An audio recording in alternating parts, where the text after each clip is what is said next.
नमस्कार दोस्तों, आज छत्तीसगढ़ में जो है बजट पेश हो गया है। वित्त मंत्री ओपी चौधरी के द्वारा जो है बजट पेश किया गया है और जितने भी ऐसे साथी हैं जो रोजगार की उम्मीद लिए बैठे थे कि इस बजट में कितने संख्या में जो है भर्तियां आने वाली है, तो उन सभी के लिए खुशखबरी भी है और साथ ही जो है ये भी बात जो है क्लियर नहीं हो पाई है किस विभाग से कितनी भर्तियां आएगी दोस्तों। तो जो शिक्षा विभाग से जो इंतजार कर रहे थे, क्योंकि ज्यादा संख्या में आपको मालूम है शिक्षा विभाग से ही ज्यादा भर्तियां आती है, तो उनके लिए भी जो है बोला तो ये जा रहा है कि 20,000 भर्ती आएगी, 20,000 भर्ती आएगी।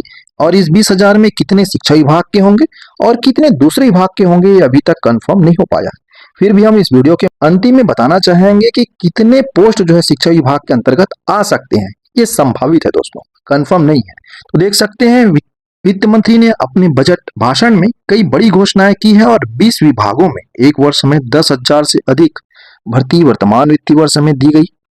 ये जानकारी उनके द्वारा दी गई है कि 10,000 से अधिक भर्तियां जो है 20 विभागों के अंतर्गत की गई है और आने वाले वित्तीय वर्ष में पदों की और स्वीकृति की जाएगी और शिक्षकों की भर्ती की स्वीकृति इस वित्तीय वर्ष में की जाएगी। साथ ही ये बोला जा रहा है उनके द्वारा कि जो शिक्षक की भर्ती है उसकी स्वीकृति इस वित्तीय वर्ष में यानी 2025-26 के अंतर्गत किया जाएगा।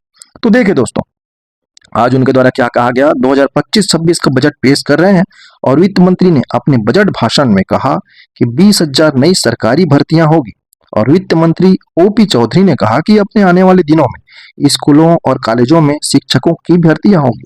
तो आप मान के चलिए इस 20,000 के अंतर्गत शिक्षा विभाग के भी पोस्ट होंगे और दूसरे विभाग के भी जो है पोस्ट इस 20,000 के ही अंतर्गत होंगे दोस्तों, है ना।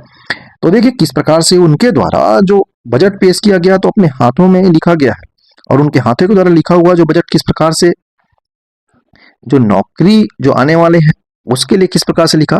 तो देखिए, अध्यक्ष महोदय, हमने आदरणीय मुख्यमंत्री जी के मार्गदर्शन में 20 विभागों में लगभग 10,000 पदों की भर्तियों की स्वीकृति वर्तमान वित्तीय वर्ष में प्रदान की है तथा आने वाले वर्ष में माननीय मुख्यमंत्री विष्णुदेव साय जी के मार्गदर्शन में भर्ती हेतु पदों की स्वीकृति की प्रक्रिया और गति प्रदान की जाएगी और स्कूलों के शिक्षकों एवं कॉलेजों के शैक्षणिक पदों की भर्ती के प्रथम चरण की स्वीकृति भी इस वित्तीय वर्ष में दी जाएगी दोस्तों। साथ ही हम देखेंगे कि प्रथम चरण में जो शिक्षा विभाग के अंतर्गत यानी शिक्षक हैं उनकी भर्ती कितनी संख्या में हो सकती है।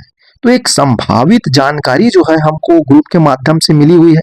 ये संभावना कितनी है ये तो नहीं बता पाएंगे, लेकिन ये संभावित हो सकती है दोस्तों। तो किस प्रकार से आप देखेंगे, आप सभी को मालूम है कि वास्तविक रिक्तियों के आधार पर कुल 32,948 पोस्ट। तो वास्तविक रिक्तियां इस वजह से कहा जा रही है क्योंकि इसी पोस्ट पर भर्तियां होनी है। साथ ही ये बोला जा रहा है इस भर्ती होने पर 1692 करोड़ का जो है खर्च जो है शासन को आएगा, वित्तीय भाग जिसको कहते हैं हम लोग, है ना। तो विभाग द्वारा प्रस्तावित कुल 32,948 रिक्त पदों की निम्नानुसार 2 चरणों में भरे जाने की सहमति प्रदान की जा सकती है। तो 2 चरण में भरा जा सकता है और किस प्रकार से कितने पदों की सहमति प्रदान की जाएगी तो आइए देखते हैं। तो बोला ये जा रहा है सहायक शिक्षक में कुल रिक्तियां तो है 27,384 सहायक शिक्षक पर, परंतु भर्ती जो है 19,129 पोस्ट पर होगी, जिनमें बोला जा रहा है पहले चरण पे 9,500 पोस्ट पर और दूसरे चरण में 9,629 पोस्ट। उसी प्रकार से सहायक शिक्षक प्रयोगशाला, तो प्रयोगशाला के पोस्ट पर आप सभी को मालूम है कि बीएड या डीएड की आवश्यकता नहीं होती है। विज्ञान विषय से जो किए होते हैं, है ना, 12वीं पास, उनकी भर्ती इस पर होती है।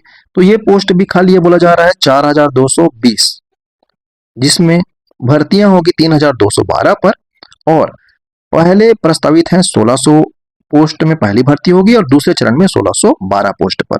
उसी प्रकार से शिक्षक के पोस्ट यानी हिंदी, संस्कृत, अंग्रेजी, गणित, जीव विज्ञान, सामाजिक विज्ञान, इन सभी की जो है मिडिल स्कूल पे जो शिक्षक होते हैं उनकी पोस्ट जो है टोटल खाली है 7,402 पोस्ट, परंतु भर्तियां आ सकती है 6,078 पोस्ट पर, जिसमें पहले चरण में 3,040 पोस्ट पर भर्ती होगी और दूसरे चरण में 3,038 पोस्ट पर दोस्तों।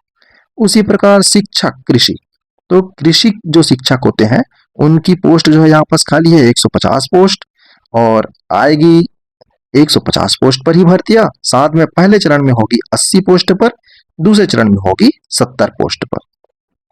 उसी प्रकार व्यायाम शिक्षक का आप देखेंगे तो 11 पोस्ट खाली है और 11 पोस्ट पर भर्ती आएगी, लेकिन पहले चरण में एक भी भर्ती नहीं आने वाली दोस्तों, दूसरे चरण पे ही 11 पोस्ट पर भर्ती आएगी।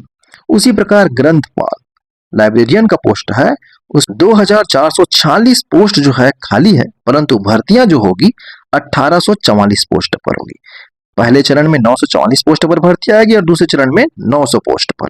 उसी प्रकार अगर हम देखें व्याख्याता का, तो सभी विषय का व्याख्याता जो है उनकी एक यहाँ पर टोटल सूची बनाई गई है, जिसमें हम देखेंगे 10,887 पोस्ट जो है रिक्त है व्याख्याता के, जिसकी भर्ती आ सकती है 2524 यानी 2524 पोस्ट पर। तो पहले चरण की बात की जा रही है, इसमें बताया जा रहा है 1300 पोस्ट पर पहले चरण में भर्ती होगा, उसी प्रकार दूसरे चरण में 1224 पोस्ट पर। इस प्रकार से कुल देखें दोस्तों वर्तमान में 52,500 पोस्ट जो है खाली है, इसके बारे में बात किया जा रहा है। और जो भर्ती जिन पदों पर भर्ती आ सकती है उनकी संख्या है 32,948 पोस्ट, और ये 32,948 पोस्टों को बताया जा रहा है पहले चरण में जो होगा 16,464 पोस्ट पर। उसी प्रकार से दूसरे चरण में भी होगा 16,464 पोस्ट पर। इस प्रकार से टोटल भर्ती जो है बोला जा रहा है प्रथम चरण में 16,464 पोस्ट पर होगी और दूसरे चरण में 16,464 पोस्ट पर। इस प्रकार से भर्ती आने की संभावना है। अब आप सभी ने देखा है कि 20,000 पोस्ट इस समय जो वित्त मंत्री जी के द्वारा घोषणा बताया गया है कि 20,000 पोस्ट पर जो भर्तियां होगी। अब कितने पोस्ट जो है शिक्षक के हो सकते हैं ये तो मैंने संभावित बताया, ऐसा नहीं है करेक्ट 16,464 पोस्ट ही आ सकता है। संभावित बताया हूं कि 20,000 पोस्ट में कितने पोस्ट शिक्षा विभाग के होंगे और कितने पोस्ट अन्य विभाग के हो सकते हैं। दोस्तों ये जानकारी आपको अच्छी लगी है तो इस वीडियो को लाइक करिए और ज्यादा से ज्यादा अपने दोस्तों तक शेयर कीजिए। Thank you.